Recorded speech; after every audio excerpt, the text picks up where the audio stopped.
జీ5 ఉండగా మీ favourite TV shows ని మీరు అస్సలు మిస్ అవ్వలేరు. Complete free. Sir sir sir sir బాగున్నారా? మొత్తం విన్నాను. సుజాత చెల్లెలి గురించి నేను ఎంత చెప్పినా మీరు వినడం లేదు. మరొకసారి మా కథ క్లియర్గా చెప్తాను, వినండి. జీవితంలో నీ అబద్ధాలను మేము నమ్మాం. ఆగండి సార్. సార్ సార్ సార్ అమ్మా సార్, నేను తాగుబోతునే గాని సత్య హరిశ్చంద్రుడు కోవకి చెందినవాణ్ణి సార్. నా మాట వినండి సార్.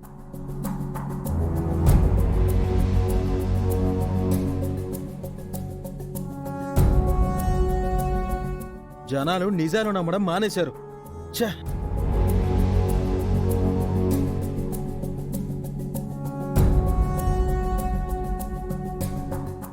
నేను అవని గురించి చెప్తే ఇంతకాలం ఇంట్లోనే ఉంచి ఎందుకు అబద్ధం చెప్పావని నిలదీస్తారు.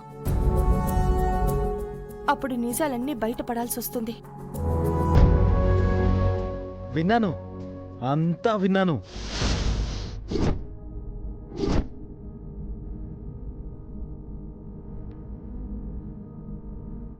ఒకటా రెండా 5 కోట్ల ఆస్తి. ఏకంగా నేను బారే పెట్టుకోవచ్చు. ఒకప్పుడు సురేంద్ర గారు 5 లక్షలు ఇస్తానంటే పోగొట్టావు. ఇప్పుడు 5 కోట్లు పోగొడుతున్నావు.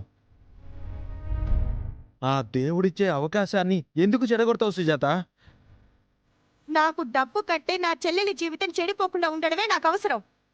ఇప్పుడు నువ్వు సంతకాలు పెట్టకపోవచ్చు, రేపు నీ చెల్లెలి చేత సంతకాలు పెట్టించకపోవచ్చు గాని రేపు నీ మనసు మారి సంతకం పెట్టించావంటే నీ చెల్లెలి గురించి లోకానికి తెలిసిపోతుంది కదా. అప్పుడు ఏం చేస్తావో చూస్తాను. అయ్యయ్యో, 5 కోట్లు.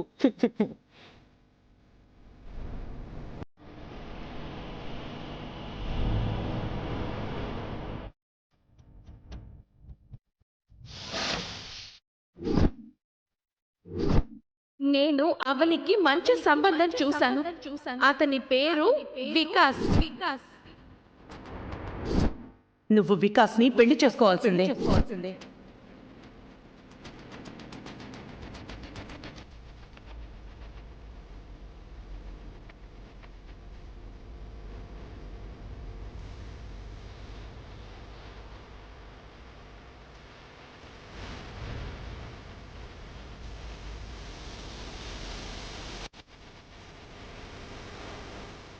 నిన్న మీ బర్త్డే ఫంక్షన్లో నిహారిక నన్ను ఎలా ఇరికించేసిందో చూసారా? ఒక్కొక్కరు ఆ సంబంధం గురించి సపోర్ట్ చేస్తూ ఎలా మాట్లాడారో విన్నారు కదా. ఇప్పుడు నేనేం చేయాలి? అందరి సంగతి అటుంచితే అత్తయ్య వికాస్తో నా పెళ్లి చేయాలని సిద్ధమైపోయారు. అత్తయ్య మరోసారి నా ముందుకొచ్చి వికాస్ విషయంలో నీ నిర్ణయం ఏంటని గట్టిగా అడిగితే నేనేం చెప్పగలను? ఇంక నువ్వేం చెప్పలేవని నిన్ను ఆ రకంగా లాక్ చేసేశాను. పిచ్చి అవని గిలగిల్లాడిపోతుంది. ఇన్ని రోజులు అంటే ఏదో ఒక కారణం చెప్పి తప్పించుకుంటూ వచ్చాను. ఇప్పుడు ఏ కారణం చెప్పగలను? ఎలా తప్పించుకోగలను? అన్ని దారులు మూసుకుపోయాయి. తప్పించుకునే మార్గం కనిపించడం లేదు. ఈ భయమే నీ దగ్గర నేను చూడాలనుకున్నాను. విర్రవీగావు కదా, ఇంకా ఏం చేయగలవో చూస్తాను. కంగారు పడకవని. వాళ్ళు అనుకున్నంత మాత్రాన అన్నీ అయిపోతాయా ఏంటి? అవుతున్నాయి కదండి. అయినా మీరు ఏ ధైర్యంతో ఇలా ఉన్నారు నాకు అర్థం కావడం లేదు. పరిస్థితి మనం ఊహించనంత దూరం వెళ్తే అప్పుడు మనం చేయగలిగేది ఒక్కటే, తాళిని తీసి చూపించడం.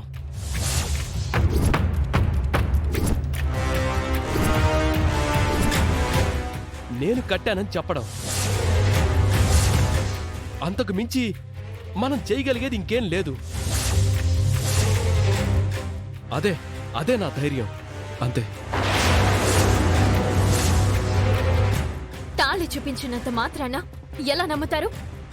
నిహారిక, లావణ్య లాంటి వాళ్ళు ఈ తాళిని నిన్నో మొన్నో కట్టుంటాడు అని అత్తయ్యని నమ్మిస్తే నిహారికతో ఎప్పుడో నిశ్చితార్థం అయ్యింది కదా, ఎందుకు అవనికి తాళి కట్టావని అత్తయ్య వాళ్ళు అడిగితే ఏం చేయగలం? వ్యాలిడ్ పాయింట్ అవని. రేపు మీరు తాళిని చూపించుకునే పరిస్థితి వస్తే నేను ఈ పాయింట్నే రేస్ చేస్తాను. మన మాటల్ని నమ్మరండి. కొన్ని నెలల క్రితమే కట్టానని చెప్తాను. వినకపోతే మన మ్యారేజ్ సర్టిఫికేట్ని చూపిస్తాను.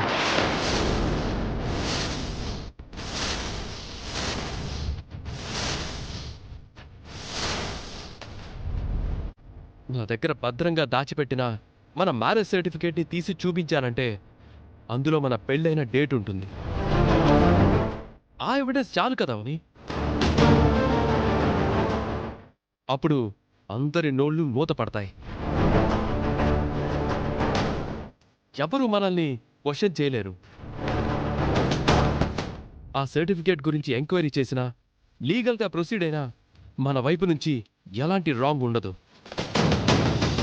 తాళి నిన్నో మొన్నో కట్టింది కాదు, సర్టిఫికేట్లో ఉన్న డేట్ నాడే కట్టినట్టు తెలుస్తుంది. అవని, మనల్ని మనం ప్రొటెక్ట్ చేసుకోవడానికి మన దగ్గర ఉన్న అల్టిమేట్ వెపన్ అదే అవని. అందుకే నువ్వు కంగారు పడద్దని అంటున్నాను. నేను ధైర్యంగా ఉంటున్నాను.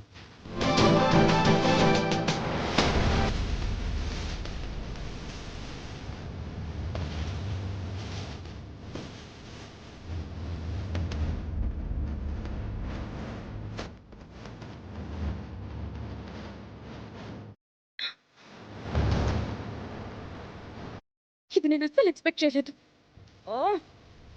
అవని మెడలోంచి తాళి తెంచేద్దామని ప్రయత్నం చేశాను. తాళి తెంచినంత మాత్రాన ఒరిగేదా ఉండదు. ఆ మ్యారేజ్ సర్టిఫికేట్ వాళ్ళ దగ్గర ఉండకుండా చెయ్యాలి.